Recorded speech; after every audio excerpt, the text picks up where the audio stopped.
I'm not ashamed. Who was it that spoke to Moses in the burning bush?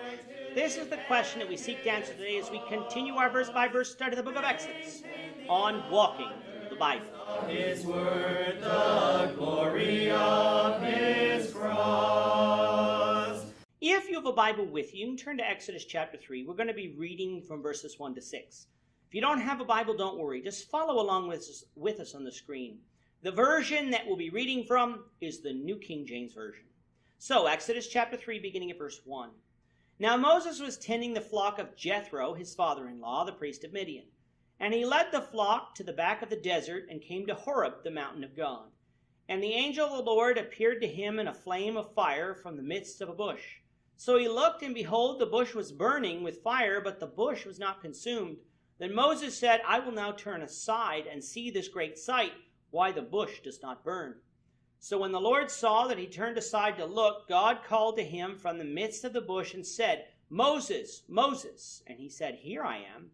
Then he said, Do not draw near this place. Take your sandals off your feet, for the place where you stand is holy ground. Moreover, he said, I am the God of your father, the God of Abraham, the God of Isaac, and the God of Jacob. And Moses hid his face, for he was afraid to look upon God. In the last episode, we had Moses arriving in Midian and dwelling in the house of Reuel, priest of Midian. While there, Moses married Zipporah, one of the daughters of Reuel, and had a son named Gershom, which meant stranger in a foreign land. At the end of the chapter, we have a passage of another 40 years, at which point God hears the cries of his people and is now ready to bring them out of Egypt. If you recall, during the time of Abraham, he couldn't possess the land because of the sins of the Amorites were not yet full. However, God had prophesied a time in the future following a period of 400 years of service and affliction of Abraham's descendants, when he would bring them out to conquer the land of Canaan and possess it. That time had now come, meaning that the sins of the Amorites was now full. However, God wasn't going to miraculously transport Israel out of Egypt. He was going to lead them out through someone who would act as their deliverer. From today's reading, we find that out to be Moses.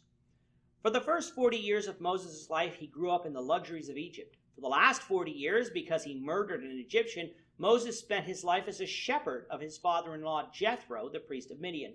Some people think there is a contradiction here because Moses' father-in-law was identified as Reuel in chapter 2. However, as we know, people in the Bible often have more than one name, like Simon, also being known as Peter. So that is one possibility. It could also be that Jethro, though sounding like a name, is actually the title of priest of Midian, like Abimelech was likely the title of the king of Gerar in the book of Genesis. Whichever is the case, there is no contradiction. If you recall, back to 2 episodes ago, I asked you to remember that Midian is in the west part of what we call Saudi Arabia on the Gulf of Aqaba, which is that eastern finger of the Red Sea, if you look on a map. In verse 1, it says that Moses led the flock into the back of the desert and came to Horeb, the mountain of God.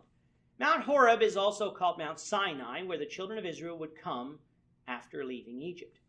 Many believe this mountain to be in what we would call the Sinai Peninsula, that V-shaped piece of land in between Egypt and Saudi Arabia, which is separated by the Red Sea.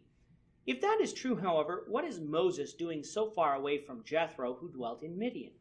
The clear answer is that most scholars have the position of Mount Horeb wrong, and that it is in fact in what we would call present-day Saudi Arabia, as Paul would allude to in Galatians 4:25, and thus this land would also be properly described as desert here in Exodus 3.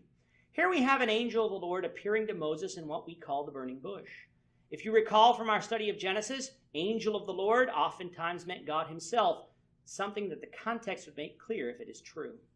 From our context here in Exodus 3, it is clear that God himself is referred to as the angel of the Lord in this text. Moses saw the bush on fire, but the bush was not being consumed in the fire, so he decided to investigate as to why the bush did not burn. Before he could draw closer, though, the Lord called to Moses out of the bush.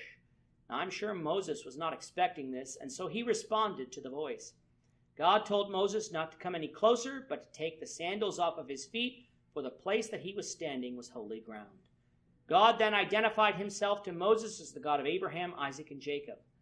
This would be a God that Moses would have known since he was a Hebrew and would have been acquainted with his people's history as well as the promises of God. This revelation struck fear into Moses, and he turned away, for he did not want to look upon God. God was holy, and Moses was not, and as such, he was not worthy to look upon God. Moreover, it is recorded in many places that those who looked upon God would die, another reason not to look. We'll continue with the story, Lord willing, in the next episode. With that, our time is up for today. Lord willing, we hope you'll join us for tomorrow's discussion of Exodus chapter 3, verses 7 to 10, as we continue our walk through the Bible, one verse at a time.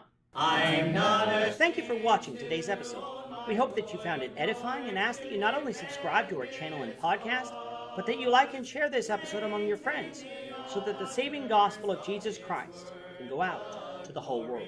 Of his cross.